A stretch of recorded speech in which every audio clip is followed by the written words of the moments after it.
Hi, I'm Sam Sells, and welcome to my podcast, Clean Money. I like to say investing matters, and my show is to talk with everyday folks that are not only creating great success, but making an impact in society and improving the lives of others. That is my mission, and I want to share my stories and others with you. Welcome to Clean Money. Thank you for joining with us today for another great episode of Clean Money, where we talk about making a difference in the world through our investments of time and resources. My guest today is Patrick Elsner, who is a leading franchise consultant. He brings 20 years of experience in helping corporate executives and aspiring franchise owners achieve their dreams. His proven process has successfully launched over 500 franchises through his free matching service. Yep, that is free 99, Free, my favorite F word, with a focus on financial freedom and escaping corporate monotony. Patrick combines empathy, insight, and logic to guide individuals towards intelligent decisions and successful business ventures. Patrick, thank you so much for joining the show today. Yeah, Sam, thanks for having me. I appreciate it. So we were just talking, we've talked to a franchise consultant before, but for those who are new and tuning in, tell us a little bit, what is a franchise consultant and how in the world can you do that for free? Yeah, best way to look at it, Sam, it's like, think of me like a buyer's agent. If I were going to move to Phoenix, I would sit down with a buyer's agent and we would identify criteria: bedrooms, bathrooms, price point, architecture of home. Once we know that information, the buyer's agent goes off and does a search, and then they come back and say, okay, Patrick, we found 8 homes. Let's go take them for a tour. So I essentially work in the same way, but obviously I'm going to suggest franchises to own and not real estate. That's great. So franchises, when people think of franchises, we're thinking, okay, I know a guy who owns 10 Taco Bells, right? Or 7 Pizza Huts or Little Caesars, and they're doing pretty good. Is that, there's more to franchise than that. Can you expound on it a little bit?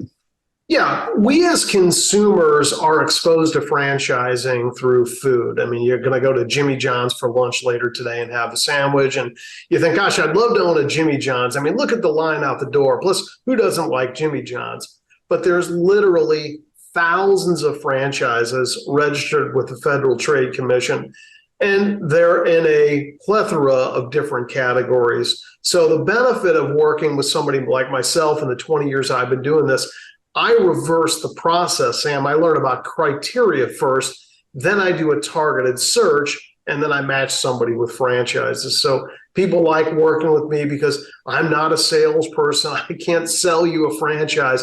I'm more like that conduit or a matchmaker.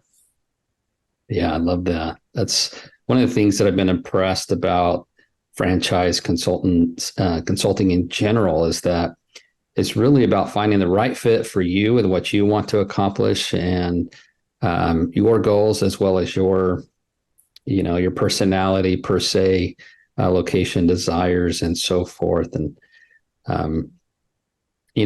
franchises have made a lot of people a lot of money. How do franchises work in general? Yeah. So what happens with a franchise? You pay a fee. Flat fee, a one-time fee to the franchise brand. Let's just use Five Guys Burgers and Fries for a sec. So I would pay a license fee to Five Guys, and that would give me access to rights to use their marks. But more importantly, it's the intellectual property, the IP, the access to their vendors, and the training, the support, all the halo effects of the national marketing. And I would then set up 5% of that in royalties back to the corporate location. That's how they make money. But obviously you're benefiting from, having the systems and infrastructure that's provided for you by Five Guys. Yeah, that's great. If you thought, hey, I'd like to start a restaurant. My sister did this 15 years ago. Her and her husband started a restaurant and did well for a little bit. And then they just didn't have the drawing power that a franchise does. So you can think of franchises in food, like you just talked about. There's lots of other franchises. In fact, I'm in the process of we have a mobile home park or a mobile home community that was old and distressed, and we're getting rid of those old homes, and we were franchising with KOA campgrounds Sure. to, convert that into a KOA campground, which have huge drawing power. It's very inexpensive for us to be able to do that. KOA came and did a ton of the work, a lot of the engineering. They've already figured out how to market. They've already figured out how to draw people. They've already established a name brand. So instead of us spending years doing that for that property, we can spend a year doing all the prep work, doing the groundwork, reconfiguring the property, setting it up to be a beautiful, nice RV park, and start taking residents in there very, very quickly. Much quicker process than trying to spend years learning how to start a restaurant or how to, do something like this. And then, you can move forward. You can use the IP that's already been well established and has, drawing power. Yeah, I always tell people, Sam, you don't need McDonald's to open up a burger joint. You can open up Sam's Burgers. The reason people are drawn to a franchise, think about me as a consumer, and I'm going to go camping and I see Sam's Campground or I see a national brand like KOA. There is definitely a certain segment of the buying population that feel much more comfortable with KOA, a national brand, versus Sam's Campground. So there's elements to that. Now, there are drawbacks to a franchise as a consumer and as an owner. What I tell everybody is you got to go into this with your eyes wide open. You might decide a franchise isn't the right fit for you. That may not be your nature. Maybe you don't want to pay the fees. I certainly recognize that. And so as I take people through my process, we look at all sides. We take a full 360 view with all the information and then make a decision. Yeah, that's awesome. We hear that a lot. Like, oh, I wouldn't do a franchise. You can just keep the RV park yourself and keep all the revenues yourself. Sure. And I just think, is it worth 5% of my revenues in year 3 to have 2x or 3x the draw power? Yes, absolutely. And I don't even have to think about the marketing piece, and it's just so much easier. It's not a, click of a button kind of thing, but it's a whole lot easier to get started like that. Yeah, look, you have to be able to weigh the pros and cons. I always tell people, take out a yellow legal pad and write down all the things you like about a franchise and all the downsides and weigh them, give them points, give them values, and make a decision. You can't make the decision, though, with only half the information. The beauty of the franchise model, and I think the best part about this investigation process, is you're going to pick up the phone and you're going to talk to owners nationwide. And you can talk to KOA franchise owners in Montana, Florida, and they'll say, okay, Sam, here's what I like and here's what I don't like. How good is the good? How bad is the bad? And once you have all that information, then make a decision. Yeah. So tell me, tell us, what are some of the biggest concerns that, that potential new franchise owners, people who've never done it before, when they speak to you and, this is just really, something foreign to them? What are some of the biggest concerns that they have, and how do you overcome those concerns? Yeah, the biggest thing is mindset. If you think about the education system in this country is designed to crank out employees. Mm-hmm. The education system is not designed to crank out entrepreneurs. I don't know if you've ever heard of the book. I'm sure you have. Robert Kiyosaki's Rich Dad, Poor Dad. Yes, absolutely. Okay. So one of the books in his series was called The Conspiracy of the Rich. And that basically is what he says to people. We're so conditioned to think like employees. 99% of the people are W-2 employees working for the 1%. So when you become a franchise owner, you are now the 1%. And so it's such a foreign concept to people. There's a tremendous amount of fear. What about the failure? Oh, my Uncle Fester owned a Hooper Scooper franchise in, Canton, Ohio, and now he's living under a bridge. Well, it's not perfect. It's not for everybody. But what you've got to figure out is what's going to make the most sense for your situation. Yeah, I love that.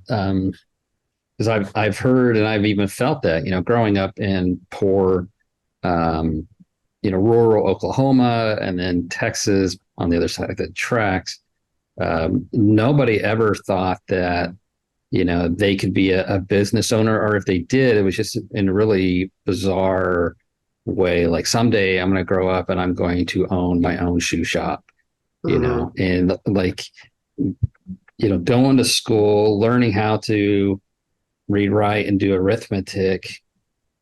None of that was geared towards entrepreneurship. None of that was like, how do you operate a business? How do you balance your checkbook? How do you balance your accounts? Nothing about accounting, which there's no reason why accounting can't be taught in high school.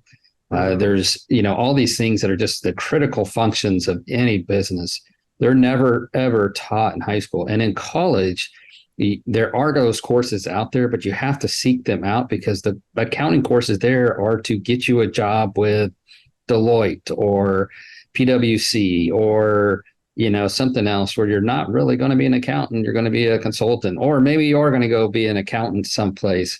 But they're never rarely can you find courses that teach you how to be an entrepreneur. You have to go out there and do it yourself. Or you have to go find a coach, which is, of course, what I recommend is go find a coach who can help you through that process.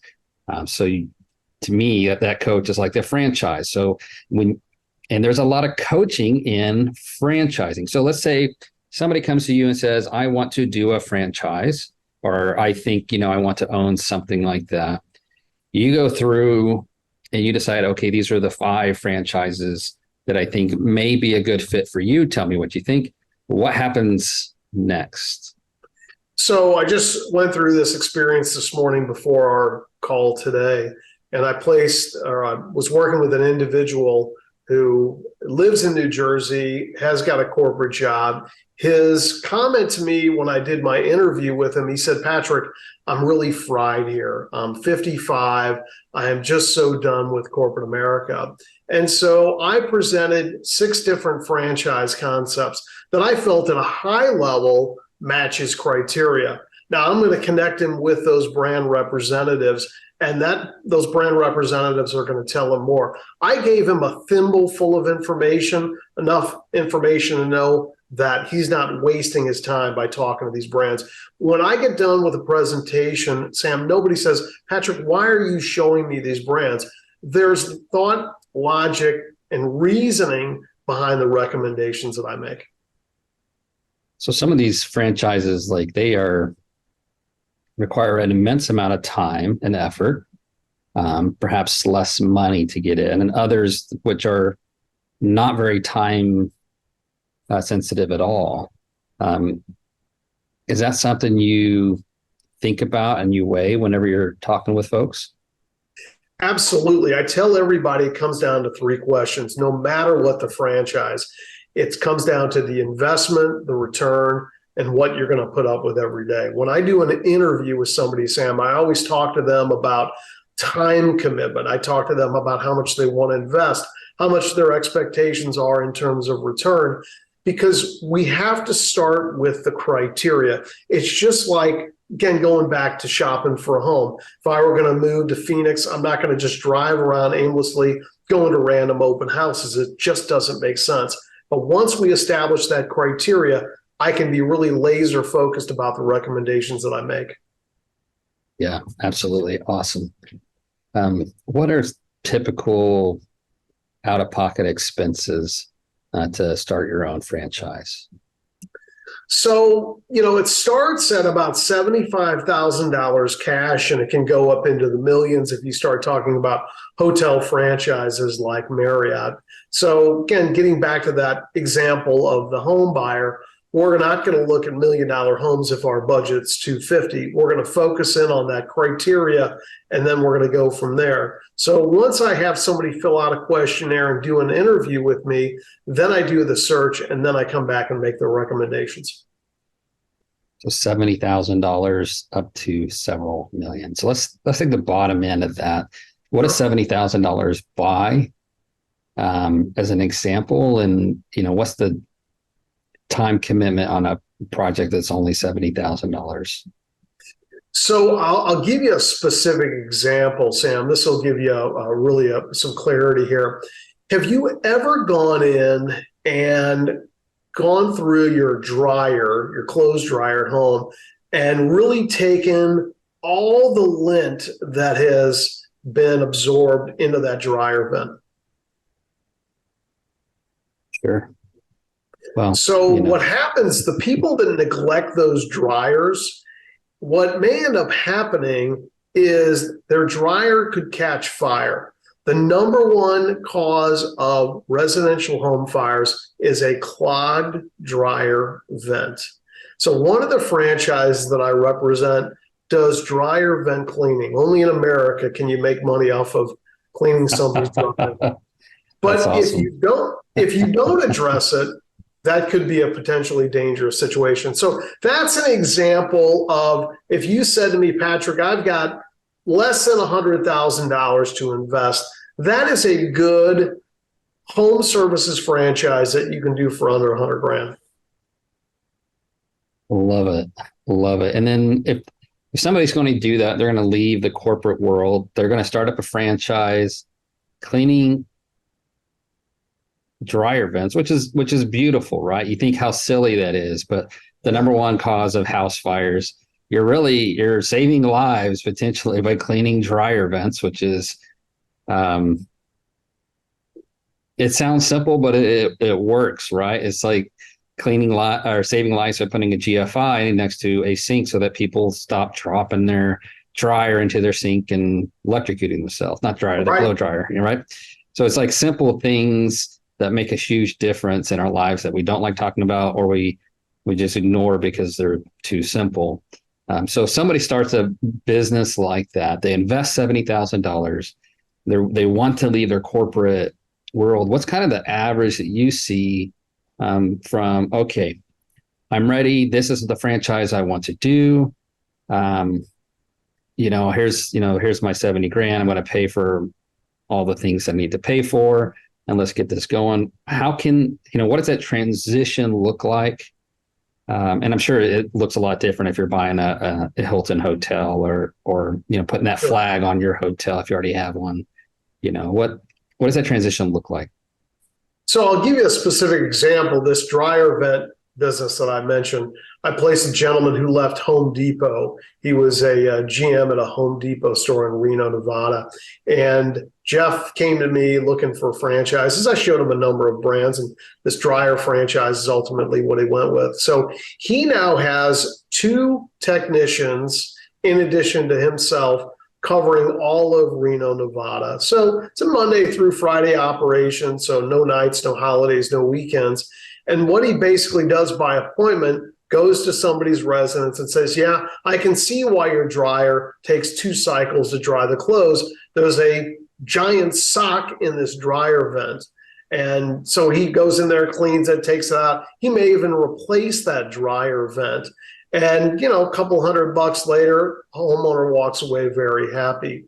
So that's really the rule. But it's whenever you're dealing with a non-retail concept where you don't have a retail store, Sam, you can be up and operating in about 90 days. Wow. And then you're, instead of working for a corporate machine, you're working for yourself. You're utilizing a corporate machine's resources, but you're not working for them. Is that correct? Correct. It's kind of a hybrid. You're still tethered to the mothership, which is typically a corporation, But the difference is you still have a lot of autonomy. So you own your franchise, just like any other asset, like you own real estate, apartment buildings, multifamily units. So you own your franchise and you can sell it anytime. You can grow it as big as you want. You can keep it small. It's really up to you. The limitations are really only on you and your financial investment. Let's drill into the process and some of the support. Let's say, we talked about IP support that you get from the mothership. What other kind of support do you get outside of just marketing materials and so forth? You bet. So the biggest thing, especially for service-based businesses, is trying to figure out SEO, or search engine optimization. So if I own a dryer vent cleaning franchise, I don't know the first thing about Google AdWords. So the benefit of the national brand is they already know what Google AdWords are going to get you in the top 1/3 of those page results. Because we know as consumers, if I've got a faulty dryer, I'm going to go to Google or Bing or DuckDuckGo, and I'm going to put in faulty dryer. And the expectation is if I have a franchise in that city where I'm having trouble, that my information is going to come to the top of the page. So if you think about it, the benefit of the franchise is all of those tools that somebody who says, okay, why do I need a franchise for this? Well, clearly evidenced by search engine optimization, also access to vendors. Where do I buy discounted dryer vents? Well, this franchise has national accounts. Okay, how do I train these guys that I hire? What are the other reasons why? And that's the information you won't understand if I'm just looking at the name of the franchise and drawing, these perceptions. You won't know until you pick up the phone, learn about the franchise. But ultimately, Sam, talking to owners, you're going to be a KOA franchise owner. I could call you in a year and say, okay, was it the right move to launch with KOA, or should you have stayed independent? There's no right answer. You got to figure out what makes the most sense for you. Yeah, absolutely. I think one of the things that attracted us the most to KOA and then some other franchise opportunities we've explored in the past is that not only, you get your IP, you get some very specific targeted training like SEO and some other things. You also get a lot of coaching in regards to how to make sure your franchise operation is successful, right? Just like running the business, looking at your cost and other things, and the ability to pick up the phone and call the mothership and say, hey, I'm having this issue, and for them to work with you to help you be successful, which you don't get at all inside when you start your own company, unless you go out and you find it. You have to go find a mentor who's willing to work with you or coach you on that exact thing. And so coaches in the RV world are hard to find, right? It's hard to find a good RV operator or coach who's going to help you in your market. But with KOA, it's easy for us to pick it up. They're a national chain. They've got, thousands of lots across the nation. And they've got tons of experience doing this, and we can draw on that experience without having to spend 20 years in the business ourselves. We've only spent 5 years in the business. So now we get even more, I think we're pretty good, but these guys are even better. So we got someone to teach us and help us. And that's the case if we were starting from square 0 to 1, or, been in this a little while and now we got somebody even more experienced. Yeah, think about what happened with COVID. Think about all those business owners that have never had to navigate through COVID.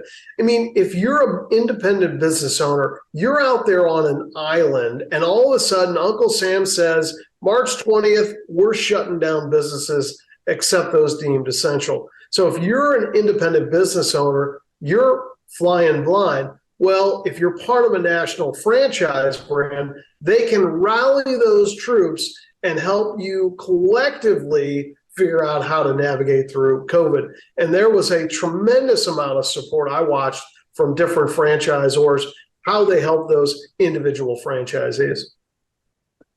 Yeah, and one of the things we haven't even brought up is like just their ability to help leverage debt solutions so that you can secure good debt. When you're a brand new business person, is one thing that is rarely ever talked about is, how do you get good debt? Because there's a plethora of predatory lenders out there who are hoping you'll fail so that they can take your business at a discount.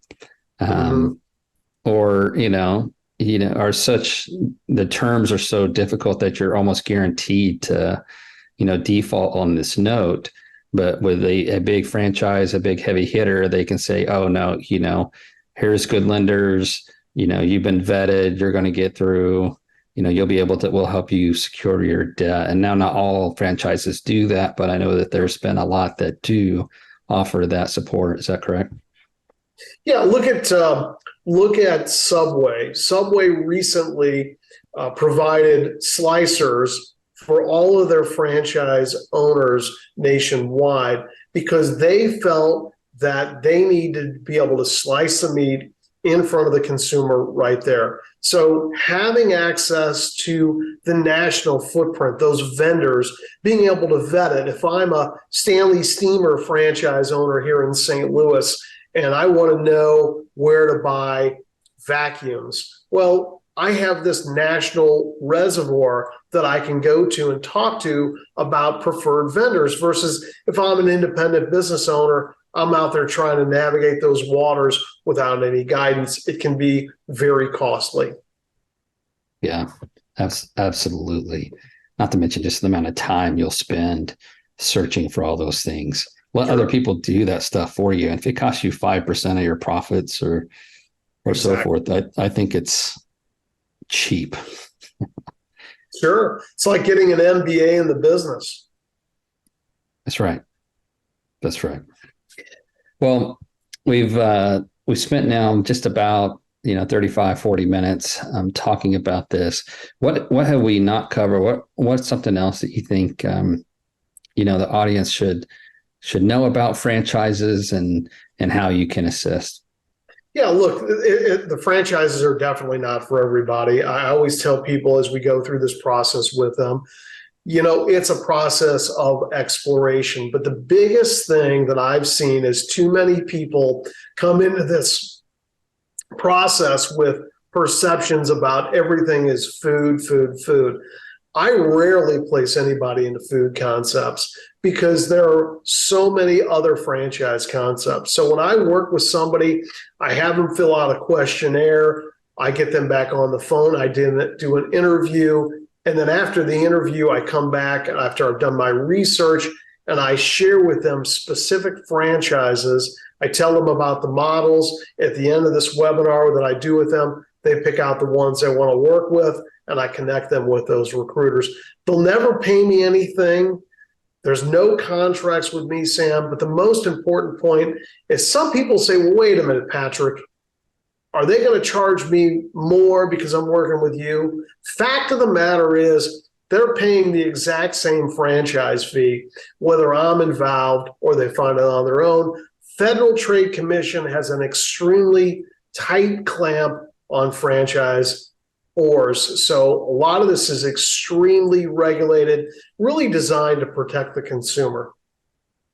Yeah, I think it's while painful sometimes to get through, there's been so much fraud. There's been so much nonsense in the past that I understand why the rules are there from the FTC, from the SEC, the same.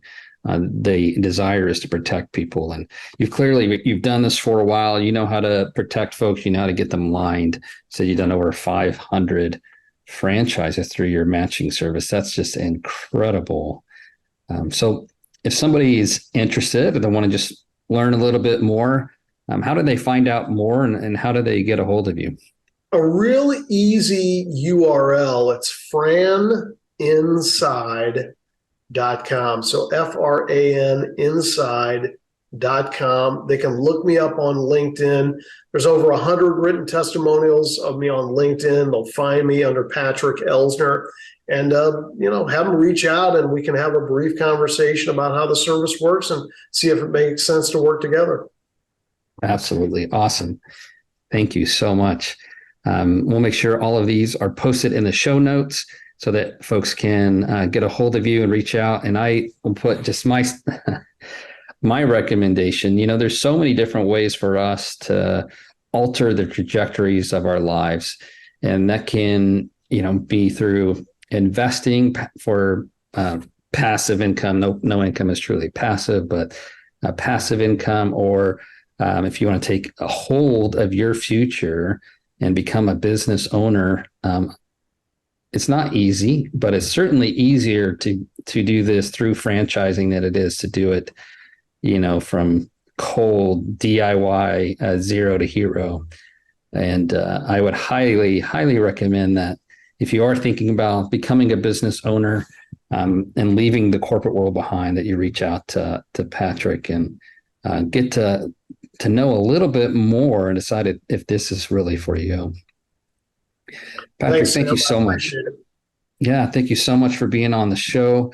And, I really enjoyed speaking with you. And 500, I mean, that's just think how many lives you've helped change is well into the thousands or tens of thousands because of, helping people get out of the rat race and become a business owner. So I'm sure all of them, as you said, hundreds, over 100 positive reviews. I think that's just fantastic. Puts me in the top 1% of all consultants that what I do. And I don't say that to impress somebody. I'm simply trying to make an impression that in the 20 years I've been doing this, I'm largely getting a lot of referrals. That's how I've been able to sustain myself for 20 years. Yeah, wonderful. That in and of itself is a top shelf recommendation. Thank you, Patrick. And thank you for joining the show. And I look forward to speaking with you again. Take care. Thank you for tuning in to Clean Money, where we talk about sustainable investing that improves society. We are passionate about creating great investment returns to investors who want to use their money to make a positive social impact in the world. If you enjoyed the episode, we'd appreciate a 5-star review. And if you are interested in making your investing matter, please connect with us at wildmountaincapital.com, or you can find me, Samuel Sells, on LinkedIn, on Twitter at Sells_Samuel, on Instagram at Clean Money Sam, or on Facebook. And finally, make your investing matter.